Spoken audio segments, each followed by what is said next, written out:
Assalamualaikum warahmatullahi wabarakatuh. Perkenalkan, nama saya Feby Febri, MPM 1784191920. Di sini saya akan mempresentasikan sistematika skripsi penelitian tindak kelas (PTK) dan penelitian tindak sekolah atau PTS.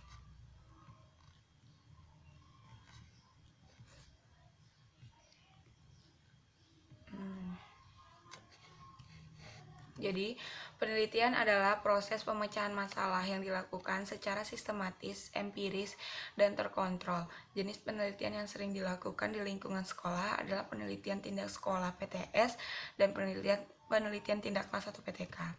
Selanjutnya, apa sih perbedaan penelitian PTS dan PTK?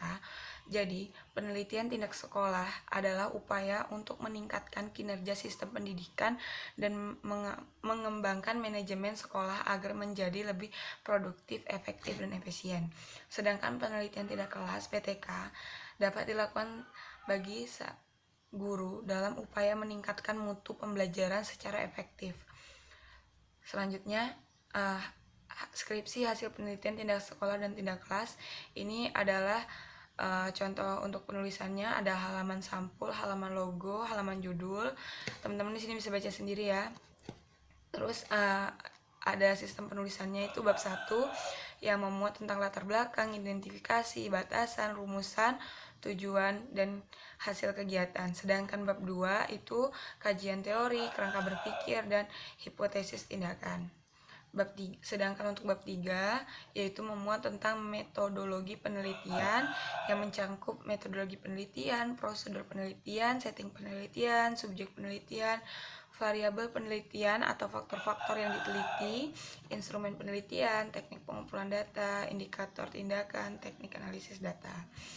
Nah, untuk bab 4 itu ada hasil penelitian, hasil uji coba instrumen, pelaksanaan tindakan, siklus 1, ada siklus 2, terus ada pembahasan hasil penelitian.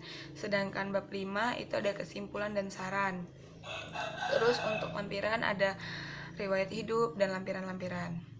Nah, ini adalah contoh sampul dari skripsi ya teman-teman. Bisa dilihat ini contohnya. Terus selanjutnya ada logo.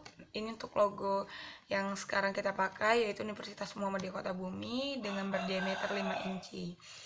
Nah, ini judul. Nah, dalam judul ditulis seluruhnya dengan huruf kapital. Sedangkan pada halaman judul hanya kata skripsi dan nama universitas, kota, dan bulan yang ditulis seluruhnya dengan huruf kapital. Bagian lainnya ditulis hanya awal katanya saja yang menggunakan huruf kapital, kecuali kata tugas seperti dalam, terhadap, oleh, dan pada. Komposisi huruf dan tatanan letak masing-masing bagian dari halaman judul diatur sesuai sistematis, rapi, dan serasi dengan jenis huruf Times New Roman.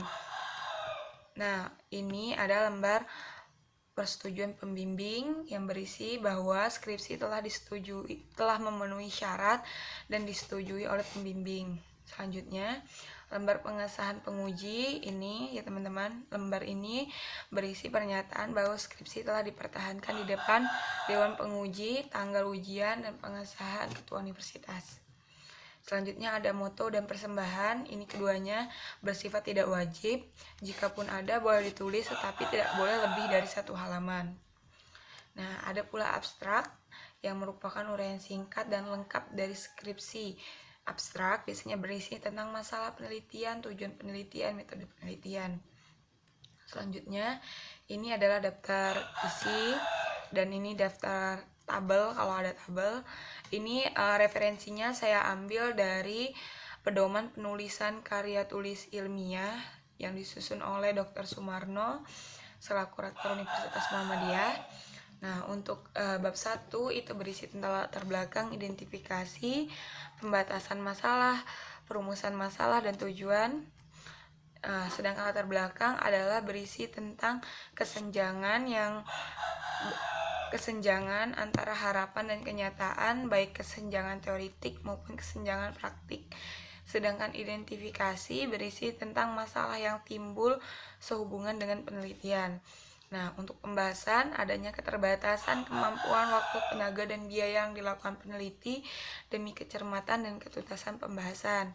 Untuk perumusan, upaya yang dilakukan untuk menyatakan secara tersurat pernyataan-pernyataan yang hendak dicarikan jawabannya.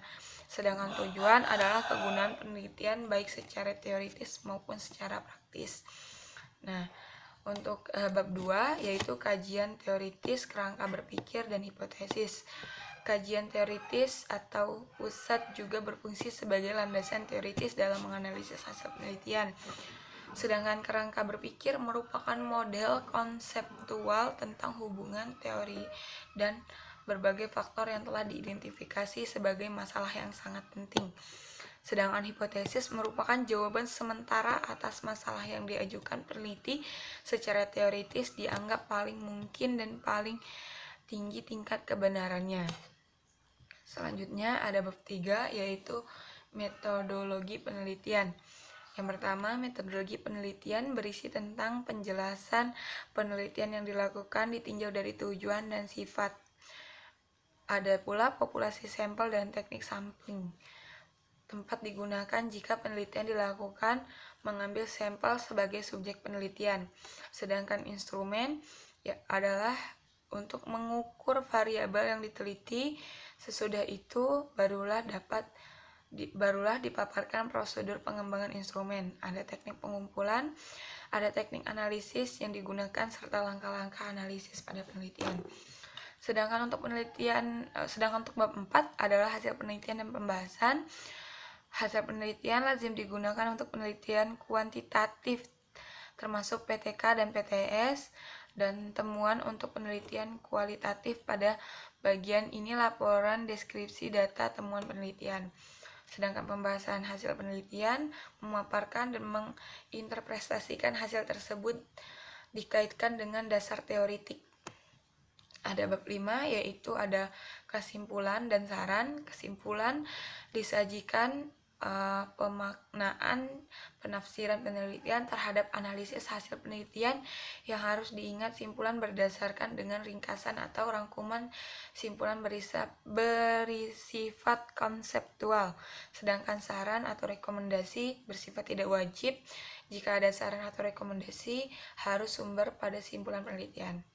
Selanjutnya ada daftar rujukan. Ini biasanya sumber-sumber atau kayak buku, artikel, jurnal, atau dokumen resmi. Ada riwayat hidup penulis juga. Ada lampiran berisi tentang dokumen yang digunakan. Mungkin sekian presentasi dari saya. Lebih dan kurang saya mohon maaf karena keterbatasan waktu. Saya akhiri. Billahi taufiq wal hidayah. Wassalamualaikum warahmatullahi wabarakatuh.